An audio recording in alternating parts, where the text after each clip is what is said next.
دراري هاد القفز هذا راه ضربت ليه واحد الغسله مزيانه بالماء، ودابا غادي نضرب ليه واحد الغسيله، ماشي غسيله، دابا غادي نضرب ليه واحد المسيحه مزيانه. اصلا غسلته انا بالماء، دابا غادي نضرب ليه واحد المسيحه مزيانه باش نحيد منه داك القفز تيتكرفس الاخوان مع المده.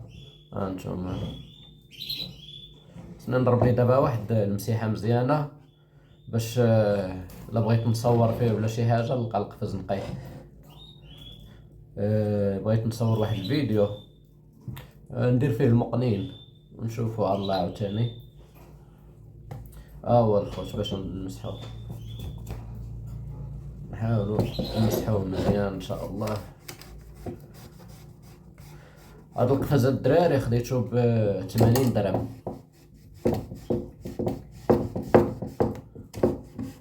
80 درهم. هاد القفز هذا كيصلح للكنار وكيصلح للمقنين. المهم نضربو ليه شي مسيحه مزيانه.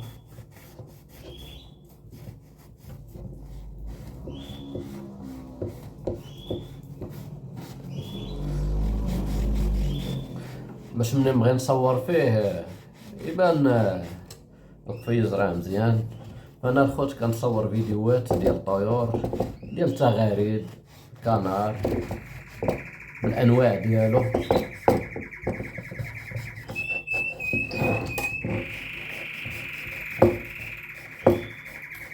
الاخوان بالنسبه للناس اللي كيربيو الكنار يقدروا يديروه في شي قفز كبر من هذا باش الطير يلقى الراحه ديالو. هاد القفوزه الخوت هادو كيصلحوا بالنسبه للناس اللي كيحفظوا ولا الناس ديال المسابقات، هما اللي كيحتاجوا بحال هاد القفوزه هادو.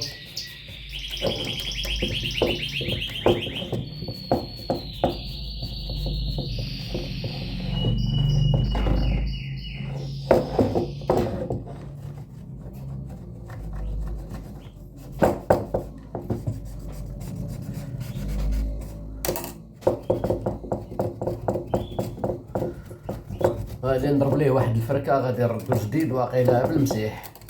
انا راه حكيتو ماشي مسحتو. ولين الخوت الطيور احسن حاجه هي النظافه، لان الطيور حساسه بزاف من الناحيه ديال الوسخ. من الاحسن بنادم يربي الطيور على داكشي اللي غادي يقد عليه.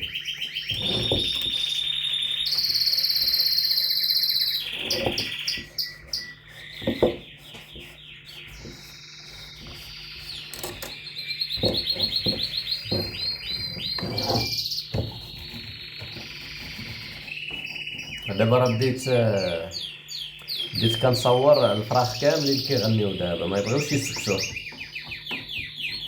سبحان الله ملي كيسمعوا الصوت ديالي كلهم كيبداو يدويو.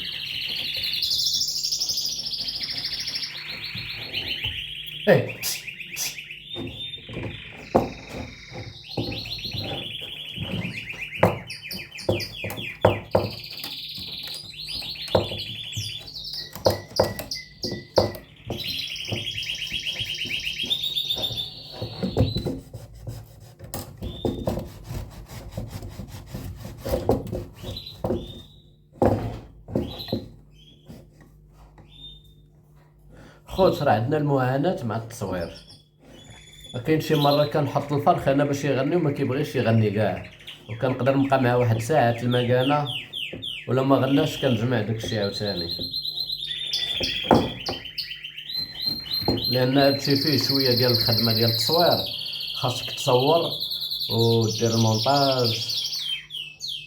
وكاين شي مره كنلقاو مشاكل ان الطير ما كيبغيش يغني، واخا كتقاد كلشي وكتحطو كتصورو ما كيبغيش الفيديو ديال المقنين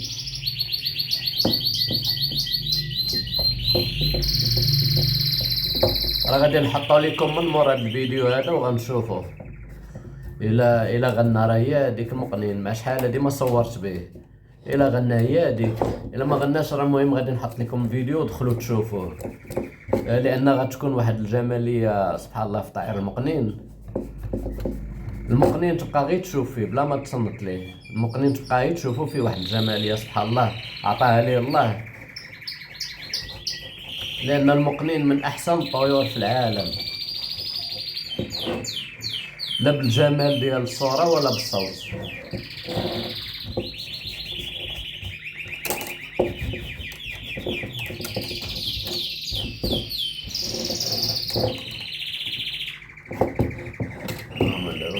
الباب ديالو غنضرب ليه شي مسيحه من الداخل عاوتاني.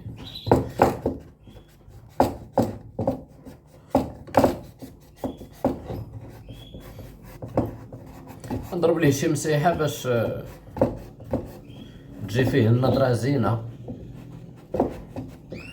الخوت اللي كيتفرج يخلي معاه واحد اللايك وكومونتير باش نعرفو، راه غادي نجاوبو ان شاء الله. اللي عنده شي سؤال بالكنار يخص الكنار يخليه ليا.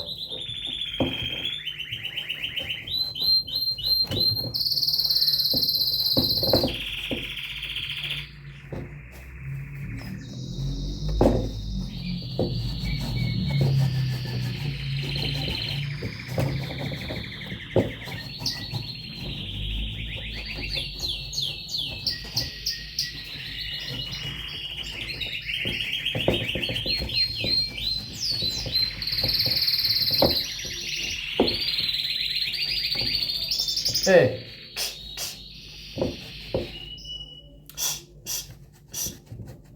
هني وناسك.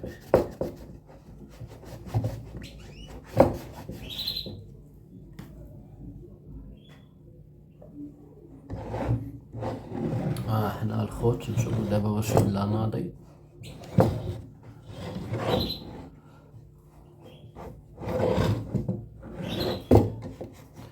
هاد القفز هذا تيخدموا به الناس اللي كيديروا مسابقات ديال الفلاوطه، المانيلوا، الطيور ديال الكنار اللي هي كتكون مغرده بامتياز.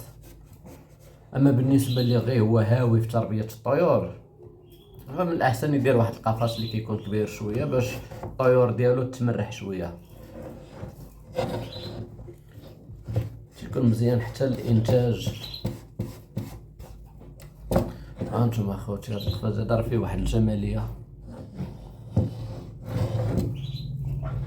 هاي معلفه ديالو، انت ناضي كناضي باقي فيها شويه الزوان.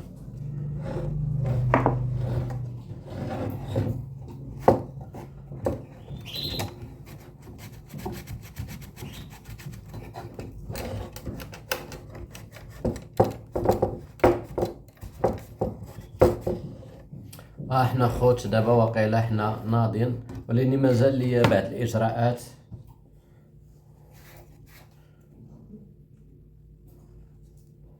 مازال خاصني ندير ليه الفراش ديالو تحت السرير.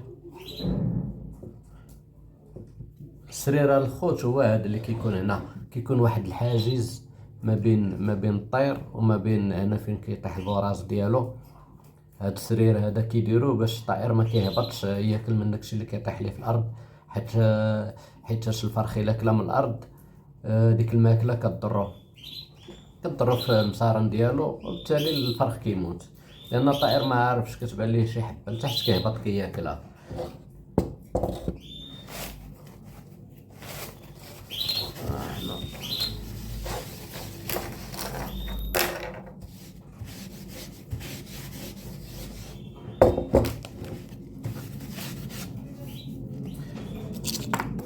هذا الخوت شناهي اللي يعرف هادي كتبها لي في الكومونتير.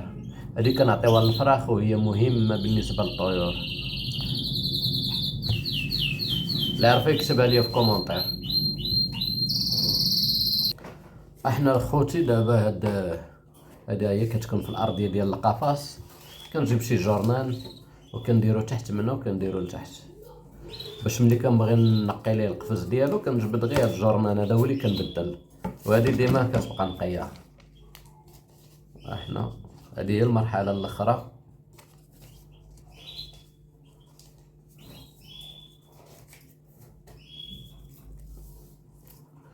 نشوفوا واش تبغي تدخل.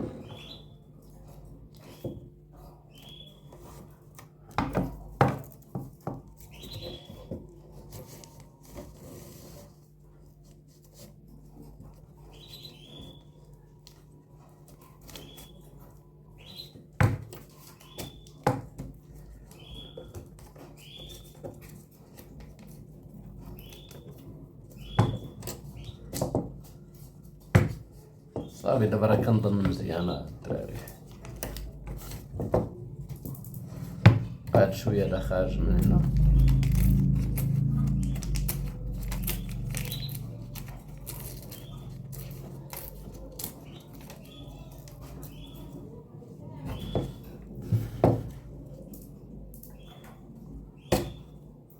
هو في هاد الفران ديالو، هدا هو الفران على ما كنظن، لأن هدا علاش غيديرو ليه فران.